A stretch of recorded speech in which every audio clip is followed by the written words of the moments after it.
Dare na bakwai kenan ana ci gaba da ɗauki ba daɗi tsakanin ƙasar Amurka da ƙasar Iran. Amurka na ci gaba da kai hare-hare a cikin ƙasar Iran. Strait of Hormuz yana nan rufe ruf, babu gangan mai ko da ƙwaya ɗaya da ta samu damar wucewa a Strait of Hormuz.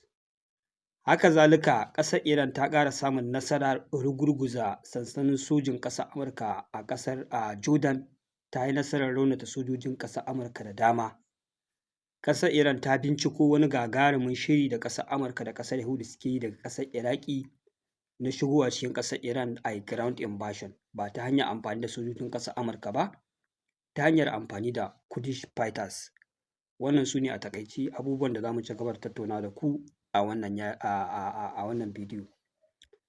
Kamar yadda kuka sani, yaƙi na ci gaba da ɗaukan zafi, kusan dare na bakwai kenan babu tsagaita wuta. Ƙasar Amurka na ci gaba da kawo hare-hare cikin birnin ƙasar Iran. Haka ita ma ƙasar Iran na ci gaba da mai da martani, tana faɗaɗa hare-harenta. Kusan kullum tana ƙara ƙasa ɗaya zuwa biyu, yaƙin na ƙara faɗi. A wannan karo ƙasar Iran ta kai farmaki ƙasar Saudiyya a Karaj. Wato Saudiyya an ƙara dawo da ita cikin wannan yaƙi tsumu-tsumu, kamar yadda ƙasar Iran ta ci alwashi dama cewa fa duk wata ƙasa da take da sansanin sojin ƙasar Amurka a Gabas ta Tsakiya, in dai akwai wannan sansani, idan yaƙi ya ci gaba da faɗaɗa ana lalata mata infrastructure, to duk wata ƙasa ita ma dole sai wannan lamari ya shafe ta. Kuma haka ne yake ci gaba da faruwa. Ita ma ƙasar Iran tana ci gaba da faɗaɗa wannan yaƙi, tana ta shigowa da ƙasashe da suke da sansanin sojin ƙasar Amurka. A jiya na kawo muku rahoto cewa ƙasar Iran ta faɗaɗa wannan yaƙi zuwa ƙasar Siriya, har ta yi nasarar kai farmaki ɗaya daga cikin sansanin sojin ƙasar Amurka na bazata.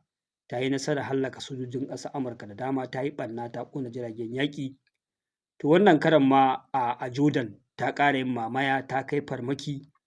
Nan ma ta yi nasarar raunata sojojin ƙasar Amurka da dama.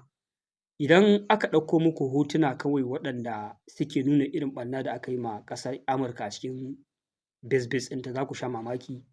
Kamar yadda kun san salon yaƙinsu, suna yi suna covering ɗin abubuwa ne da ba sa so duniya ta sani, su san halin da ake ciki. Kullum sai dai a bayyana nasararsa a matsayin masu izza. To amma abin da zai tabbatar muku da cewa ba nasara suke ba, faɗuwa suke yi, ta yadda suka yi mai da yaƙin ya koma kan fararen hula da abubuwan amfanin fararen hula. Wannan kawai ya ishe ka tabbatar da cewa mutum ba nasara yake ba.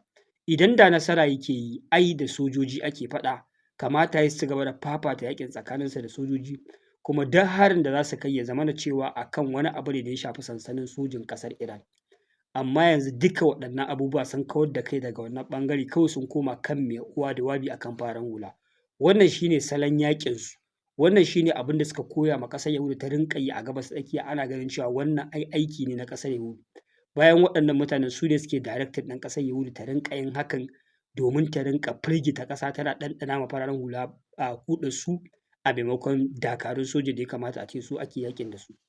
Kun ga wannan yake nuna cewa mutanen nan duka tactics ɗinsu iri ɗaya ne, babu wani abu da yake da bambanci a tsakankaninsu. Manufofinsu iri ɗaya ne akan kowace irin al'umma idan suka nufi kanta. Duka ƙasashen Larabawa irin wannan tsarin aka yi amfani da shi a kansu. A yi raga-raga da ƙasarku, asibiti, makarantu, jami'o'i, duk a yi ƙarya a ce ai sansanin 'yan ta'adda ne ko ana harbo makamai daga wannan guri, kuma wallahi tallahi ƙarya suke yi. Yanzu haka sun rasa yadda za su yi ne a wannan yaƙi su yi nasara. Domin iya soja to soja, babu wani abu da za su iya nuna ma duniya cewa gashi a zahiriya sun yi nasara. A ƙarshe yanzu dole suka koma kan fararen hula, kan gada ne, kan asibiti ne, kan menene. Yanzu fa ku ji fa maganar yaƙi ta koma kan fararen hula. Da zarar ka duba labarai sai dai ka ji an ce an rusa titin jirgi, an rusa gada, an rusa kaza. Babu wani abu na ɓangaren soja da za ka ji an ce maka yau gashi shi ne aka yi nasara. Ƙasar Iran a wannan karo ta gano wata hikima. Before amfani da missile, tana amfani da missile sosai kuma suna effect sosai, amma ta fi amfani da swarm of drones. Wato ta fi amfani da drones waɗanda su drones suna ma interceptors na ƙasar Amurka wahalar kakkaɓowa, wanda da su take amfani, take lalata radars na ƙasar Amurka, take yin nasara a lalata sansanonin sojin ƙasar Amurka. Haka zalika kai hatta kan Strait of Hormuz ƙasar Amurka ta yi yunƙuri, ta ci gaba da ba da umarni jirage su zo su wuce, amma waɗannan jirage suna ci gaba da fuskantar mummunan ƙalubale. A rahoton da ƙasar Iran ta fitar shi ne babu jirgi ƙwaya ɗaya da ya samu damar wucewa bayan yaƙin nan ya zafafa, balantana man fetur ya ci gaba da samun damar wucewa. Wato ƙasar Amurka dai a kullum dai cikin rashin nasara da faɗuwa take a wannan yaƙi. Labarin da ya zo na sirri shi ne kamar yadda yaudara ce suka ɗauka tsawon lokaci a wannan yarjejeniya. Na sha gaya muku akwai jirage da suka yi ta yunƙurin wucewa a kwanakin bayan nan, wanda suke karya doka ta ƙin wucewa ta inda ƙasar Iran ta tsara jiragen yaƙi za su wuce, wanda dama tun a wannan lokacin an yi ta hasashen ta iya yiwuwa jirage ne maƙare da makamai da ƙasar Amurka take amfani da su, ta take reinforcing ɗin military bases ɗinta da sojojinta, kuma ga shi duka waɗannan abubuwan ne suka bayyana. Yanzu ya nuna cewa ƙasar Amurka ta gama shaƙara sansanin sojojinta da makamai, ta shirya yaƙin gadan-gadan da take ganin cewa za ta yi nasara ne, shi yasa kuka ga ta dawo da yaƙin kai tsaye. Yau kwanaki 7 kenan tana ci gaba da kai hari babu tsagaitawa. Haka zalika baya ga nan ƙasar Iran ta gano cewa daga ƙasar Iraki mayaƙa na Kurdish ashe da su ƙasar Amurka take so ta yi amfani a ground invasion. Abin da ya tona asiri shi ne akwai wani taƙaitaccen bidiyo da aka zo ana tattaunawa da shugaban ƙasar Amurka Donald Trump, ana maganar ya batun ground invasion idan yaƙi ya ci gaba da zafafa bai tsagaita ba, domin babu yadda za a yi nasara ta kai ga nasara. Misali ƙasar Iran Amurka ta iya yin nasara ga duka abubuwan da take so ta cimmawa a cikin ƙasar Iran ba tare da ta sa ƙafar sojojinta a cikin wannan ƙasa ba, wanda aka ji shugaban ƙasar Amurka yana cewa da kwai yiwuwar possibility ɗin haka, amma ba lallai ba ne sai sojojin ƙasar Amurka ne za su yi musu wannan aikin, suna da waɗanda za su yi musu wannan aikin. Lokacin sai na fara tunanin to kamar su waye za su yi ma ƙasar Amurka irin wannan aiki. Ina yi tunanin ma ko sojojin NATO ne ko na abu makamancin haka, ashe ba haka ba ne. Ashe waɗannan mayaƙa na Kurdish da ƙasar Amurka take ƙarfafa su da su da ƙasar Yahudu, su ne ana can ana ta ba su makamai, ana ta musu shiri na musamman. Akwai su a cikin ƙasar Iran, akwai su a ƙasar Iraki, wanda daga ƙasar Iraki ake so a buɗe wani front war a shigo ta boda a tada ƙazamin yaƙi, sannan ta cikin gida ma still yaƙi ya ɓarke sai faɗa ya kace ma ƙasar Iran ta fuskoki guda 2 zuwa 3. Wato a nan ƙasar Amurka tana kawo hari daga tekuna, ƙasar Yahudu ta kawo hare-hare, sannan ga waɗannan mayaƙan an cuso su ta cikin ƙasa su kuma su zo su ƙara tada wani mummunan bala'i. Wannan yake ƙara haska ma al'ummar duniya irin mugun nufin da waɗannan mutane suke tattare da shi, da kullum a shirye suke ba gudu ba ja da baya sai fa sun ga bayanka. Sai dai idan Allah ne ya tsallakar da kai, kai ma ka yi tanaji na musamman. Wato faɗa da ƙasar Amurka fa faɗa ne da sai ka shirya, sai ka yi shiri na musamman. Ba ƙaramar ƙasa ba ce za ta iya surviving tricks da sharrika da makirce-makirce irin na waɗannan mutane. Ku duba ashe lokacin da aka fuskanci wata hanya suna can suna shashantar da mutane, ai sulhu ai sulhu. The same tactics suke amfani da shi ne yaudara. Wato kullum dai ba ma sa canza tactics akan yadda suka saba na dolen dole ko ka ƙi Allah sai sun cutar da kai ta hanya da baka tsammani. To ƙasar Iran ta gano wannan shiri, ta ci gaba da kai miyagun hare-hare akan sansanin waɗannan 'yan ta'adda na Kurdish, tana ta tarwatsa su, tana kai musu farmaki, tana destabilizing ɗin waɗannan shirye-shirye nasu. Wato ta yi aware of them, ta fahimci irin shiri da kuma ƙasar Amurka take ƙara yi ta wannan gefe, nan ma ba ta yi ƙasa a gwiwa ba, tana ci gaba da daƙile su. Wato lallai ilalla ƙasar Iran fa tana cikin tsaka mai wuya, amma fa tana ƙoƙari matuƙar ƙoƙarin da ba a tsammani.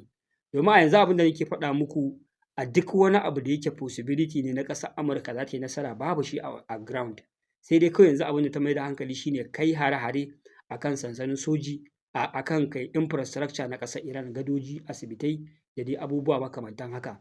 Ita ma ƙasar Iran a yanzu haka ta fara kai irin waɗannan hare-hare, tana lalata magudanar ruwa da cibiyoyin wutar lantarki da ita ma gadoji na wasu ƙasashe na maƙota waɗanda suka fi ruwa da tsaki da taimakawa wurin kawo farmaki cikin ƙasarta. Wannan shi ne karo na farko cikin wata 4 tun bayan fara wannan yaƙi da ƙasar Iran ta faɗaɗa yaƙin zuwa ƙasar Saudiyya, wanda a safiyar yau ne nake ganin cewa ƙasar Iran ta ci gaba da kai farmaki hatta a cikin ƙasar Saudiyya, kuma tana ci gaba da kai farmaki a ilahirin sauran sansanin sojojin ƙasar Amurka a gabas tsakiya. Shugaban ƙasar Amurka bari ya ce wai nan ba da daɗewa ba, ɗan lokaci kaɗan ƙasar Amurka za ta ga riba na wannan yaƙi da ake yi tsakaninsu da ƙasar Iran. Ko me yake nufi da hakan ban sani ba, amma dai a bisa dukkan alamu a dukkan abubuwan da nake hasashe nake hange, ni dai ban ga riba a nan kusa ba. Saboda ni dai babu abin da na gani na nasara ƙasar Amurka tana yi. Sojojinta ne dai suna nan suna ɗanɗana kuɗinsu. Sansanin soji ne dai yana nan yana shan lugudan wuta, ana lalata shi, ana ci gaba da mai ruwan bama-bamai ta drones da missile. Sojojinsu su ma suna ci gaba da raunata. Abu ɗaya na san ƙasar Amurka tana yi yanzu kawai shine kan mai uwa da wabi akan fararen hula. Amma banda wannan dai, ni ban san wani abu da ƙasar Amurka take da yake nuna alamun nasara ba. Kun riga kun yi ƙarya ku ta bayyana, kun share sojojinsu na sama, kun share sojojinsu na ƙasa, kun share sojojinsu na ruwa. Kun ce missile ɗinsu ma sun ƙare, ba su da wani missile da za su ci gaba da harbawa ko suna retaliation. Gashi suna muku retaliation fiye da abin da suka muku a farkon wannan yaƙi. To kenan ya nuna duka ilahirin abubuwan da kuke magana a kai duka ƙarairayi ne. Saboda haka maganar wai nan ba da daɗewa ba ƙasar Amurka za ta ga nasara a zahiri, ni ina da ja akan wannan magana ta shugaban ƙasar Amurka Donald Trump. Domin da a ce na hango wani abu ƙarara na rushewar ƙasar Iran ko gagarumar nasara a kanta, ni ma zan zo in muku bayani in ce to ga matakin da ake ciki. Amma dai a halin da ake ciki gaskiyar magana ni ban ga wata nasara ba, illa iyaka borin kunya da kuma abun kunya wanda ƙasar Amurka ta saba, wanda ko kunya ba ta ji a faɗin duniya. A ce yau kina yaƙi da ƙasar Iran kina magana ke ce number one super power, kin fa kasa faɗa da sojoji kin koma kan fararen hula. Wannan ai gagarumin abun kunya ne. Saboda haka ni ban ga wata nasara ba, illa ma iyaka rashin nasara. Domin waɗannan matakan da ƙasar Amurka ta fara ɗauka, wannan yake nuna cewa nasarar ta gagare ta ne. Duk wata hanya da za ta bi ta kasa cimma nasara a kanta, sai sa ta koma tana wannan shirman. Idan ƙarfi ƙasar Amurka take so ta nuna na soji da intelligence, a nuna cewa ke ce number one super power, buɗe Strait of Hormuz. Ga inda ake maganar ƙarfi da za ki taimaki ma al'ummar duniya mai ya wuce abubuwa su daidaita kin kasa kin koma kan fararen hula da gadoji. Nan ake yaƙi. Ga hanya ta ruwa, kuna magana ku ne number one super power na Navy, kuna da ƙarfin Navy, ba wani nau'in jirgi na yaƙi. Aircraft carrier nan da ake magana duk duniya ko kuke da nau'ikan su kusan manya kusan kala uku da babu mai irinsu a faɗin duniya. Ina suke? Warships ɗinku da kuke amfani da su, ina suke? Marines, waye duk ashe farfaganda ce ta banza da wofi da ƙarairayi na iska. Ga Strait of Hormuz nan ku zo ku buɗe a rinƙa wucewa. Duk duniya sai ta sallama ma ƙarfin sojin ƙasarku idan kuka yi wannan aiki. Amma shiru kake ji. Yanzu kun kai matakin da jirgi ɗaya ma ba zai iya wucewa ta Strait of Hormuz ba tare da ya sha wuta ko an bambame shi ba. Kun ga wannan duk ƙarya ce. Yanzu sun koma kawai a rinƙa nunawa a labarai, gashi can sun rusa gada, gashi can sun rusa asibiti. To wannan menene wannan? Wannan abun kunya ne. Saboda haka jama'a mu ci gaba da bibiyar wannan yaƙi. Ina tabbatar muku waɗannan mutanen fa sun ɗebo ruwan dafa kansu, haka a ƙarshe za su koma su sha kunya bayan duk sun gama kai waɗannan hare-hare ba tare da wata ƙwaƙƙwarar nasara ba. A ƙarshe kuma a dawo a ce a zauna a teburin sulhu. Ƙasar Iran ta ce daga yanzu ba za ta ƙara yadda da maganar sulhu ana yaƙi ba har abadan abada. Sai dai in yaƙi ya ƙare a yi sulhu daga baya. An dakata da yaƙi, yaƙi ya ƙare sai a zo a yi maganar sulhu. Amma maganar ana yaƙi ana sulhu, wannan magana ta zo ƙarshe. Wannan shine a taƙaice. Ku biyo mu a bidiyo na gaba domin ci gaba da samun cikakkun labarai game da halin da ake ciki a Gabas ta Tsakiya. Wassalamu alaikum.